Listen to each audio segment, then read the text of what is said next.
everyone, and welcome to the Real Positive Girl podcast with me, Sabrina. This is the show that's going to help you become your best self, and that is what I'm focused on each and every episode to help you as much as possible. And in that spirit, today we are talking about resisting the need to respond to negativity. It kind of rhymes, but not. I like it. But before we dive into that, I would love to hear from you over on Instagram. Please send me a DM at Sabrina Joy Perozzo, and I would love to hear from you and talk to you and maybe get suggestions for topics I should talk about. If you have any questions for me, feedback, if you have prayer requests or just need positive thoughts or encouragement, I would love to do all of those things. So please reach out to me on Instagram, or you're welcome to send me a normal email. You can send it to realpositivegirlpodcast@gmail.com. Again, all the same things, feedback, chit chat, just to say hi, prayer requests, whatever you need. I would love to hear from you. But let's just jump into today's episode, which is, again, resisting the need to respond to negativity. So I live in this mindset, and anyone that's been listening to the show for a while will probably understand this, and this won't surprise them at all. But if you are new here, well, here you go. You get to know me every single episode in the most authentic way I can imagine. So I live in this mindset that I need to stand up for what is right and correct based on societal rules and what has been agreed upon as a world and a community, that so much so it gets me in a lot of trouble. Enough where I'm just oh, why am I like this? Literally that question, that classic question of why am I like this? And I'm high on justice. I am super high on justice and want people to follow the rules. And if you're into the Enneagram, which I think is very neat and interesting, I am a 1, and that is just, it's totally me. I am so let's follow the rules, everyone. And wanting and having that desire in me to chastise people when they're not following the rules, but also me in therapy and in my everyday life, pushing myself to be more flexible and understand that it's okay to break the rules sometimes, especially when you're not going to hurt anyone directly or even indirectly, and really figuring that out. So anyway, but I ride high for justice and want people to follow the rules. And, I don't think these ideals are terrible. I know a lot of people are like that, or a lot of people are just I don't care either way. That's cool.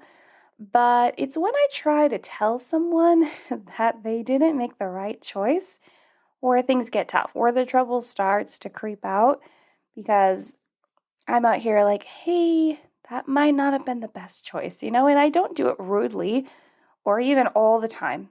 I feel over the past year, I've really started to rein myself in, because I'm realizing that I am not the judge and jury of what's going on in people's lives, and I don't get to make everyone's decisions, or it's not my job to tell them they did something wrong. It's just not. Although, if that were a job, which I know it is in the judicial system, but if that were just a normal job, man, sign me up, even minimum wage, that'd be enjoyable. But like I said, I don't do it rudely or even all the time, but maybe more than I should, for sure. And that is definitely me being aware of myself and the things that I'm still struggling with and need to work on overcoming. But I'd say most of the time, this doesn't really bother anyone else, because I'm saying it respectively, or people just don't care. They're okay, great, thanks for that feedback, and they just don't care, which is cool. It does, however, bother people that like to deal in negativity, for sure. People that are just so deeply rooted in negativity are I don't want to hear that, or this is why you're wrong, or who cares, or let me figure out a way for you to feel as negative as I feel, because, well, they think that they're right. So, and I wouldn't say that my life is full of toxic people.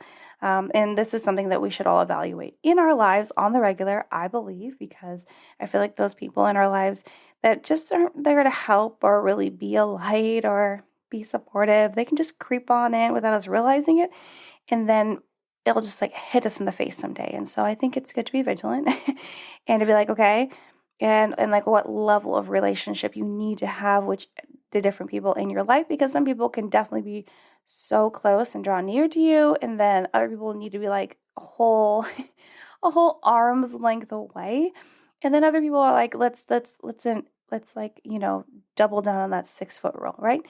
So I wouldn't say my personal life is full of them, but again, something you should ask yourself. But there are some that are toxic in the sense that negativity is their like main vibe.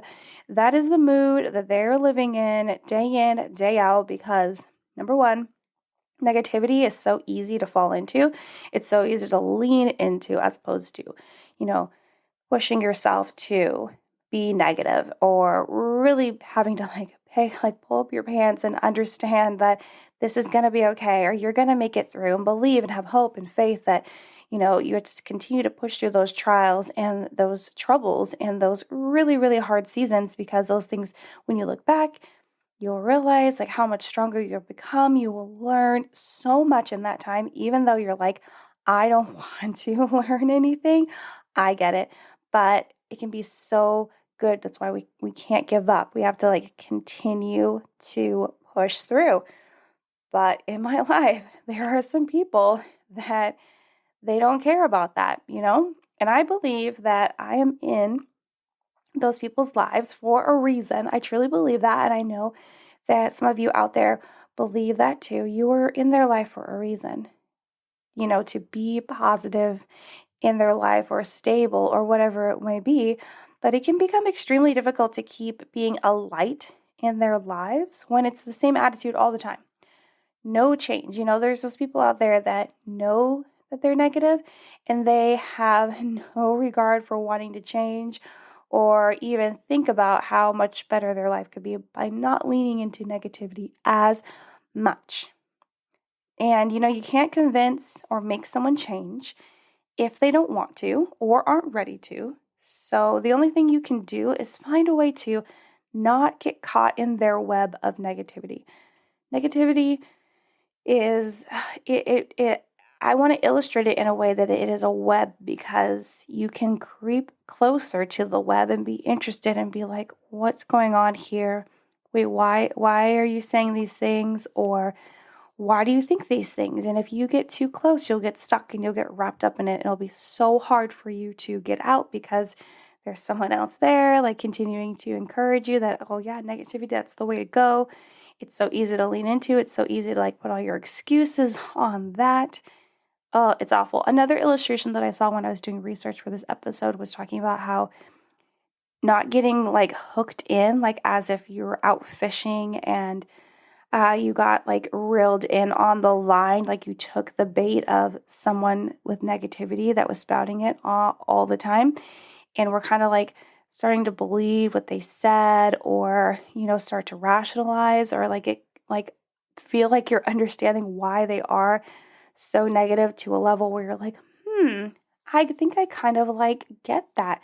And then you get hooked on the reel, and then you take the bait, you get hooked on the reel, and then you're stuck, right? You might be a goner, right? And so it's just so tough, and it's very important. I know this might sound super overdramatic because you're like, well, my friend or my sister or my brother or whomever, my spouse, they're super negative, but it seems like they could just like get out of it whenever they want. Sure, but remember that any habit that you've been doing for a long enough time is so difficult to not do anymore. So whether that's being negative or whether it is just not wanting to admit what emotions that you're feeling and honoring those emotions, whether it is just having a skincare routine or working out or not eating sugar like before you go to bed every night, or needing to get in the habit of doing writing every single day if you're going to be a writer, or working on this, that, and the other. Like anything that's a habit, whether you're trying to get out of it or get into it, it takes time and it takes effort. So that's why I want you to know that maybe, not for the first time in my life, but maybe I am making negativity a super dramatic thing, but I feel like it is. And I feel like it's so easy to fall into, and it's really hard to pull yourself out of. So that's why today I wanted to chat with you about what we should do instead of giving into someone else's negativity, because usually one of the biggest ways that we get involved in that is by, just getting roped in with someone else spouting it all the time. And I have 6 quick things that I want to share with you today that I think will be super helpful. So the first one is to be aware when negativity is coming. So a lot of us, If you don't know someone well enough, then maybe you won't know when it's coming, but if you spend more time with them, you'll understand like someone's moods and their attitudes and how they like when they start exhibiting certain signs and signs and symptoms, signs and like what they say, you're like, oh, you're in this kind of mood, right? And so be aware when negativity is coming up because you can kind of like feel the vibe of like, oh no, like they're going to start complaining or they're going to start going on a rant about something and it's not in any sort of productive way at all. It's in a way where they just want to talk about how everything is crashing down and how, the sky is falling and how everything is terrible. So be aware when negativity is coming because you can either make the decision to exit stage left and just leave and just not be a part of it, find a way out of it, or to really be able to like guard your mind and your heart and not let yourself get pulled into that web and just kind of just like be there like as a statue, like, okay, I'm here. It's just, they're going to say what they're going to say. It's going to bounce off of me. I'm not going to let it penetrate too deeply. And then we're going to move on with my day. So I just encourage you, be aware when negativity is coming because then you'll be able to better prepare yourself of what you're going to do to prevent yourself from falling and getting caught in the web. The second one is to don't get reeled in, talking about fishing again. Don't get reeled into their toxicity, So if you decide that you're not going to leave the situation if they come to you and they start being negative, okay, well, I would encourage you to don't get reeled in. Again, don't lean into their negativity. Don't, if you can, if you have the ability to change the subject, change the topic of what is being spoken about. So if they're complaining about their job, maybe talk about how some fun thing is coming up or how they have achieved something recently. Like try to push it onto something super positive or super fun that you've experienced recently with that, like them doing that or with them, or even about yourself to kind of just shift them out of that. And so maybe like continually doing that over time will help them realize that they don't need to sit in those negative mindsets so much. If you try that and that doesn't work, or you don't feel comfortable doing that yet because it's hard for you to get a word in edgewise when you're having conversations with people that go on and on about negative stuff, then you could just make sure that you are, and you should do this no matter what, make sure that you're not rationalizing with them, okay? So, and when I say that, I mean that if they're talking about how terrible their job is and they're recounting to you about what happened at work with their coworker or their boss or with their assignment or whatever, and they tell you what happened, don't be like, oh, I totally get it, right? Don't like start feeding into like, yeah, you're right. Yeah, I totally get it. I understand. You don't want to like get that deep. You don't want to get that close. And I know that some people might be like, wow, Sabrina, like usually you're so understanding and you want to like really care for people and be empathetic. Yes. Yes, I do. And yes, I will continue to do that. However, you can have boundaries. Personal boundaries, top notch. Number one. I talk about that all of the time. If you want to deep dive into that, I think there's like 5 episodes talking about personal boundaries in the podcast archives. Go back, listen to them. They are more important than you needing to be super empathetic with your friend who is not trying to do anything good and productive with their life in regards to what they're talking about. So don't rationalize with them. Don't say like, I totally get it or I understand or I'm on your side or anything like that. You want to encourage them in a different way. You want to be like, hey, I get that you're having a hard time, or I get that you are continuing to struggle with this thing. I understand that you are frustrated in this. And how can I encourage you? How can I help you? And you do not want to, become like their best friend on this, whatever issues they're being negative about, because that's not going to help the situation. It's just going to continue to push in that they are in the right for feeling the way that they're feeling, which is generally a victim mentality. No one wants to reinforce that. So please do not rationalize with them and try to change the subject if you can in those conversations. The third one is to remember it's not about you. This is a super easy one, but it's really important. Whatever they're talking about that's negative, even if it is geared towards you. So let's say a more extreme example would be if you're having a conversation with someone and you ask them a question and it kind of like bothers them or upsets them because maybe they're already in their negative mindset, maybe they're already having a tough day or whatever, and it just triggers them, right? And it kind of catches you off guard and them because they're like, oh, I can't believe you said that. Or if you're like, hey, can you do this? And they're like, I can't do this because you're doing this. Like they will just throw it back at you. They will project it back onto you. They will act like whatever is happening is your fault and continue to feed into that negativity of being like, well, I can't do this and that because of you or because of this or because of that person or this thing is happening. And it's just continue again with the victim mentality. But remember that it's not about you. Even if the finger is pointed at you, even if they say that it is you, it's generally not going to be you, especially if this is a habit, if this is a person that's always continually complaining or speaking negatively about their life. It's not about you, okay? And even if it is something that you did, let's say that you did offend them in some way, but you apologize and you're like, I'm really sorry, or I didn't mean to, or this is like a misunderstanding, and they don't want to accept your apology. Again, it's not about you because you still did the part that you were supposed to do. And if you did it genuinely, then it's fine. That's where you're done. You might not feel like you're done because if they're not going to forgive you, that can be really hard for some people, i.e. me, and a lot of us out there that are people pleasers and perfectionists. But again, it's not about you. You did what you're supposed to do, regardless of if you weren't part of it, you apologized, you made it right the best way you could and what's appropriate. Or if it's not about you, but they're trying to make it about you because it can't possibly be about them because they haven't taken the time to actually deal with the trauma and the pain that's in their life, it's not about you. Remember that, okay? Remember, they need to deal with it. They need to face it.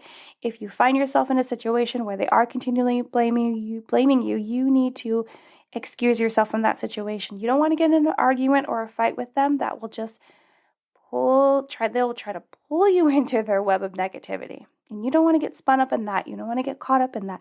You want to just put some space and distance between you and them and let them figure it out because it's their job to figure it out, not yours. So on to that, number 4, in that vein, number 4 is no, it's not your problem to solve.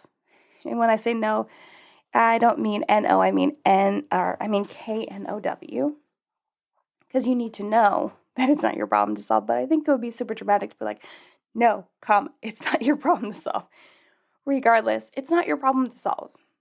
Whatever problem that they're going through, even if you are their partner or their spouse, it is not your problem to solve. And that's a lot coming from me, someone that struggles with codependency for sure, 110%. But it's not. Because whatever they're going through, if they ask for your help, sure. Okay, you can decide if you want to help, especially if it's not going to involve you being drawn into the web of negativity and being toxic and ruminating with them over how terrible everything in their life is. No, if you're just encouraging them or helping them figure something out so they can actually be productive and better their life, great. But if it's not, then it's not your problem to solve. If they choose to be miserable, then they choose to be miserable, okay? If they choose not to change, again, remember, we cannot change people if they do not want to change. And also, they have to want to do it and they have to make the steps to do it because we can't do it for them. We just can't. I used to think we could, but we can't. That was way back when I really thought, hey, if I do enough, I can change someone. That's false. Okay, that is a lie. And I don't care who tells you that or how much you believe it. It's not true. It's not true. You can't make anyone change. They have to make the decision that they need to change or they should change, and then they have to take the steps themselves.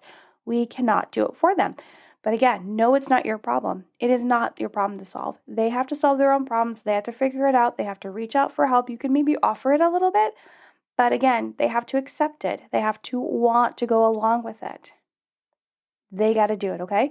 It's them, not you. It really is. It's hard to watch. It's kind of like being a parent. I do liken it to that because, as my daughter's gotten older, there's times where I look back and I'm like, wow, I just let her make that mistake and nothing dangerous or anything. And because that's the best way. And I talk about it all the time. One of the best ways to understand things and learn things is through those really hard failure and mistake experiences where things go wrong and you have to figure it out, as opposed to someone diving in and trying to save you every single time. So it's important to remember, it's not your problem to solve, it's their problem. And if they invite you to help them, okay, help them as much as you feel like you are able to or would like to. Number 5, Number 5, refrain from responding or contributing too much. So, in the beginning of this, we talked about like not getting reeled in, so change the subject, make sure you don't rationalize, don't try to solve their problem, understand that it's not about you. But you also want to refrain from responding or contributing too much, especially if it is a lot coming out. Like it's like a waterfall, it's not stopping. And because if you do respond or contribute to their pain that they're sharing with you, they might think that you are rationalizing with them or that you are trying to, somehow come on their side of believing that everything they're saying is absolutely true. But you also might just like kind of tip them over the edge where they are upset about something else and at someone else, and then it turns all to you. And yeah, you might be able to handle that if you don't feel like you are mentally unstable or you feel like you're strong enough and you understand who you are and what you're all about and you believe that you can handle that kind of like pressure and verbal abuse if it comes to that point. Okay, that's fine. Contribute as much as you feel like you can before you need to end the conversation and move on. But if you maybe are just a sounding board or you just are a listener for them to vent everything that they're talking about and you're like, okay, and if you are able to make that clear from the get-go, then you won't have to really get mixed in about what's happening or what's going on with them and even getting to a point where you're like, yes, I agree, or any of that. You're just there, you're listening, and you're like, okay, I hear you. Okay, I hear that you're frustrated with this. Oh, okay, I hear that you this makes you unhappy. I hear you say that you are having a hard time with this and you would like to figure out a way to fix it. And then you can be like, do you have any ideas to fix it? Do you want me to give you ideas on how you can fix it? It's very much geared towards them and what they can do. And so that's why you don't want to respond or contribute too much. I know it's going to be tough to do that. I know it's going to be so tough to not, but it's for the better because they need to realize that it's them and not everyone else. And it's not a super normal thing that we should all be engaging in. It's just something that they're struggling with that they need to deal with. Okay. I know that sounds kind of harsh. It does, but it's the truth because if we continue to enable people in these not good habits, then they're going to have a harder time getting out of them. And it's going to feel like encouragement to them because no one's really saying that it's bad, right? So, not that that's your job, but if you are close enough to them and you have a relationship, it might be a nice courtesy. Okay, so number 6, the last one, is to keep being the light in their life. This can be really hard, especially if, anyway, and these conversations and get-togethers, it kind of crosses your boundaries because they want you to weigh in and they want you to be a part of the drama and they want you to agree with them.